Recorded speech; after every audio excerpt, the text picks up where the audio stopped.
What's your prediction for the Bills this season? I have them winning 13 games in the regular season, winning the AFC East.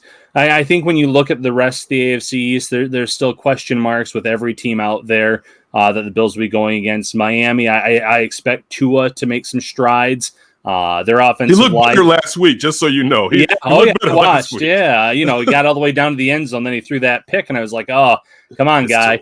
Yeah, but I think they're going to be a little bit better offensively. There are still some questions about their offensive line. I know they just made a trade, but there was a lot of issues with them letting up sacks recently. Jets, I still think roster-wise aren't there yet. Patriots have their own interesting quarterback competition going on. So when you look across the entire roster for all of these teams, it just feels like the Bills have the strongest roster, and with a little bit of a gap in there too between the Bills and the next team. Who's the next team? Right now, I would say the Dolphins are the next team. They're coming off of a season where they were playing for a playoff spot in Week 17. Obviously, didn't go their way with the Bills blowing them out 56-26. But they were on the threshold of making it last year. And like I said, if Tua can make some strides from his rookie year to year two, which I think, one, quarterbacks generally do that. But two, they've added some weapons for him at wide receiver. I like Mike Gesicki at tight end. I think that they're that clear number 2 team in this division. Now, maybe Mac Jones will shock me, and maybe he'll be that quarterback in New England, because I love New England's defense. They're very talented, but I definitely have some questions on the offensive side of the ball for that team. And like I said, the Jets are still missing some pieces on both sides of the ball. Definitely with the Jets. But I have to ask you a Mac Jones question. You guys are coming from having the GOAT of quarterbacks in your division for 20 years, right? And I'm living in a world where I've had 30 years of excellence from the Green Bay Packers under center position, right? So the hopes is Jordan Love, and I wish him the best in a way, but the hopes is he's not going to continue on the legacy of Brett Favre and Aaron Rodgers. Is there a fear that it looked like last year, it looked like you guys had a window for maybe 5 to 10 years, right? And finally, that beast that's New England it's over with because Tom Brady has left. But Mac Jones falls to them at 15. And I guess also I want to know your draft night thoughts. Mac Jones falls to them at 15.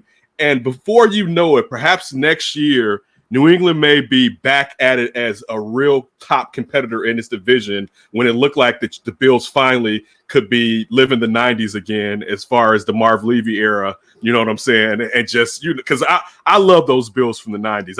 I still wish they just had won one. You know what I'm saying? Just one. Because people don't know how great they were because they lost all 4, but it was a great team. But yeah, how does that feel to know that New England may be back on you guys' butts before you know it? You knew it. Yeah, if Mac Jones ends up being the real deal, they obviously could. Starting even this year, they could compete for that division. Now, I was not high on Mac Jones, if I'm being quite honest. I was obviously a huge fan of Trevor Lawrence. I think everyone is. And then after that, I had Trey Lance next. I think Lance had to end up, though, in a great situation, which obviously did in San Francisco. Kyle Shanahan, one of the best offensive minds in this game. So I think that's going to benefit him. And then I was kind of, you're being very disrespectful right now, Ryan. I want you to know that you're being very disrespectful. Well, I had Fields next. I really did like Fields. The worst part about draft season are all those anonymous sources. And it felt like there were reports coming out about his leadership and this, that, and the other. And then there's teammates and coaches standing up for the guy. So I had Fields third. Remember, when you're looking at this, you can't just look at the college careers. You got to look at those intangibles. And while I really like what Fields brings to the table, Lance, the rocket arm, he in some ways he reminded me of Josh Allen, not across the board, but some similarities there. But yeah, then I had Fields, and then I kind of had Wilson and Mac Jones in that next tier down, with Wilson slightly ahead of him. So I wasn't buying the hype that the 49ers were going to be all in on Mac Jones, which was obviously a very popular storyline leading up to the draft. Would he have fit their system? Sure. I think Shanahan could get the best out of any of those quarterbacks in this draft. But I'm just not sold on him necessarily. I want to see what he can do. The accuracy is going to be there, but you need more than just accuracy to make it in the NFL. True. Definitely true. So sticking with our team here from the outside looking in, what do you expect from the Bears this season and moving forward? You disrespectfully had our quarterback number 3.